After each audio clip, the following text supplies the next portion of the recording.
Hey everybody, Danny Maude here. Thanks for joining us. This week I want to talk about the subject of power. How do you get more power in your game? And I want to talk about because so many of my clients go about trying to get power incorrectly. And that was a situation for a recent client, Eric, this week. So, 67 years old, been playing the game for quite a while, but was really struggling to get his irons high enough in the air and was 20 or 30 yards behind his playing partners, and it was getting frustrating for him. So he came to me wanting to add a lot more power to his game. Now, by the time we finished the session, an hour session, we did exactly that. We added probably 20, I think we worked about 25 yards, I think, in the end to his game. And I want to share with you exactly what we did to achieve that.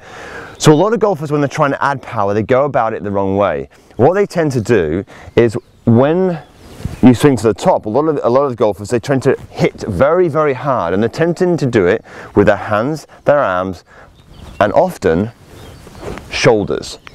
So that is not the right way to add power to your game.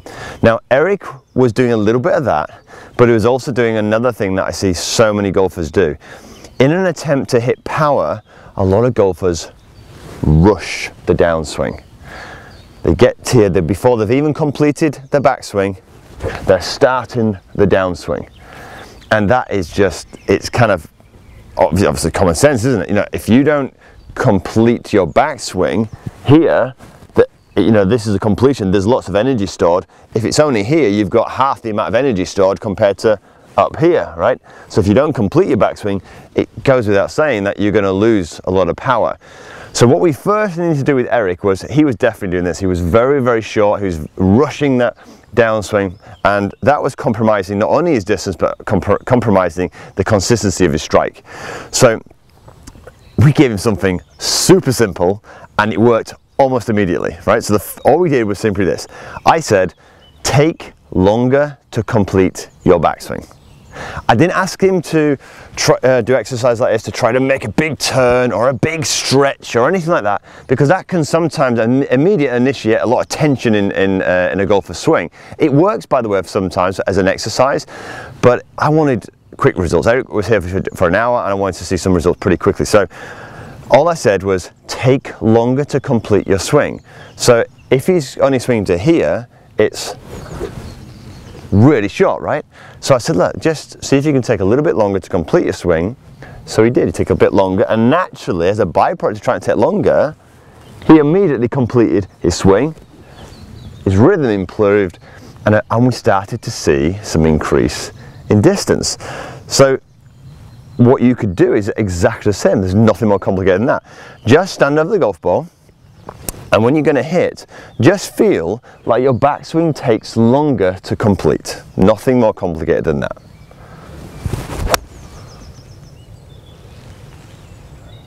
Nice and rhythmical, nice and smooth. Just take longer for your backswing to complete. Now, that on its own, we saw some big differences. So immediately we saw an increase in distance, not complete 25 yards at this stage, but we saw an increase in distance of probably about between 10 and 15 just by doing that, just by storing more energy at the top of the swing. Now, what you could do, you could try that one exercise. What you could also do is look at maybe using a rhythm focus exercise where you can say the number 101, let's say.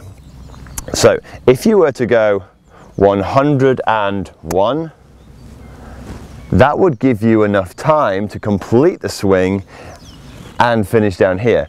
Watch this. If it's too short, 100, and you'd never get a chance to complete it or complete the 101 if you're only swinging to here. Watch this, 100 and, but watch this, 101.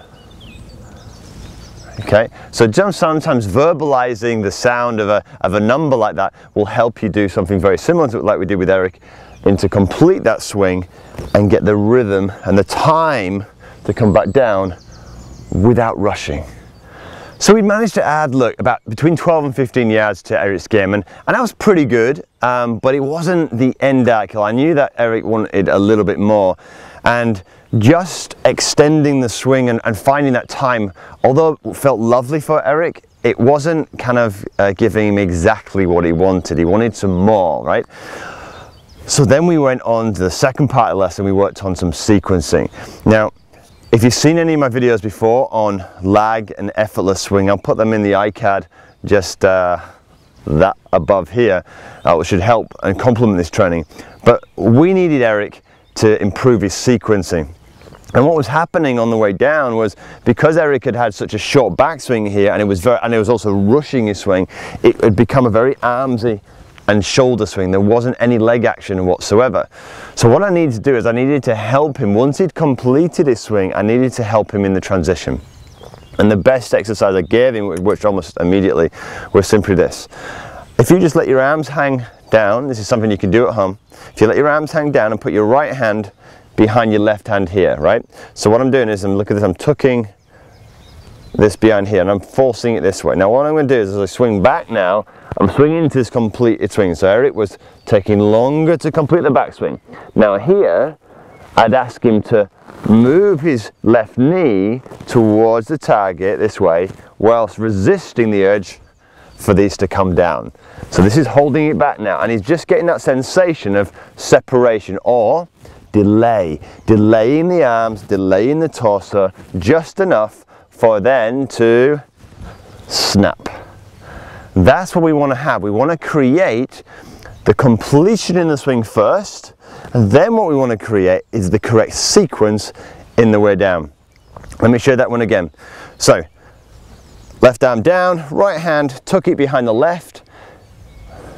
We made sure we took time to complete, and then we start to initiate the downswing with the left knee that's rotating towards the target whilst resisting here. Can I feel this wanting to come down? Yes, I can, right? And you will too. So it'll want to come down, but you're resisting that urge, and then after you get to about here, the hips get square, you're going to fire through. What this looks like with the golf club here is we're swinging back, and what we're doing is we're delaying as we're turning, and this is the correct sequence. So once we did that, didn't happen straight away, but once we did that, halfway through the second part of this lesson, we saw some big increases in distance. So let's have a look. Okay, so we're going to complete the swing, and we're going to initiate the downswing with the left knee rotating towards the target first.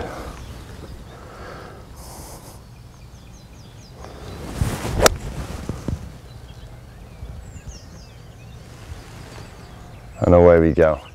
So in summary, how do we get Eric to hit it 20 to 25 yards further? We focused on two things. He was seriously rushing his downswing, and with that came inconsistent strikes and a huge loss of power. He needed to complete his swing.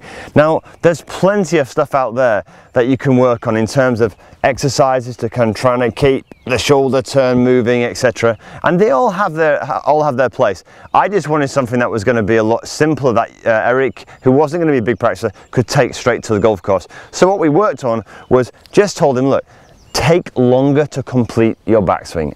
In terms of time, just take longer to complete your backswing. That for Eric worked absolutely fine. What I've done, as I mentioned in the earlier training, is you can also use numbers, words.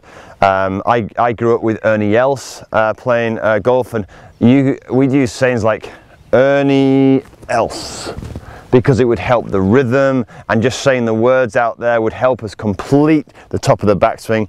But as I've said as well, you can go 101, 101, and that, just in order to find the time to get that word out, you'll have to complete your swing on the backswing, and therefore give you more rhythm. Now, it is slightly different on your wedges, just to kind of add a little bit extra into this into the summary, is that when you're playing a wedge shot, you might want to go not 101 because the rhythm's a lot even slower. It might be just 1 and 2. 1 and 2. I rushed that a little bit. 1 and 2. There we go. So that's the rhythm of the wedge, just slightly different. But ultimately, all we did was complete the swing, right? Now that alone made a big difference straight away, like I said, 10 or 15 yards, immediately, more energy stored at the top, more power. Then we said, look, you want to get some more, we need to work on the sequencing. This is always the trickiest thing because people are in such a rush to kind of try and hit it with the upper part of the body. So we then worked on sequencing, and I gave you this exercise here of putting your left arm down, take your right hand, stick it behind your left, then complete the swing, and then feel that you're delaying this section as you rotate the lower knee, the left knee, the lead knee towards the target. All it is, it's a feeling exercise, something you can do right now at home. You do more of this, you start feeling the delay of your torso, the delay of the arms here, and then that's what then creates this snap through. Just like you would do if you were doing a whip, you know, there's a delay and a snap through, and that's how you get those extra few yards. We worked on those two things, boom, 20 to 25 yards further, almost immediately. So I really hope you enjoy this training. Of course, if you're looking for power or you know some friends who could benefit, please share it. As you know, it really helps. And if you're enjoying the content and you want to receive it in your inbox every week, don't forget to press the subscribe button and the little bell. And of course, if you've got any questions at all, head on over to my Twitter and Instagram or even Facebook channels. You can ask questions over there. Alternatively, you're here on YouTube and you want to post your comments down below. I'll answer them over the coming weeks. And until next week, have a great golfing week.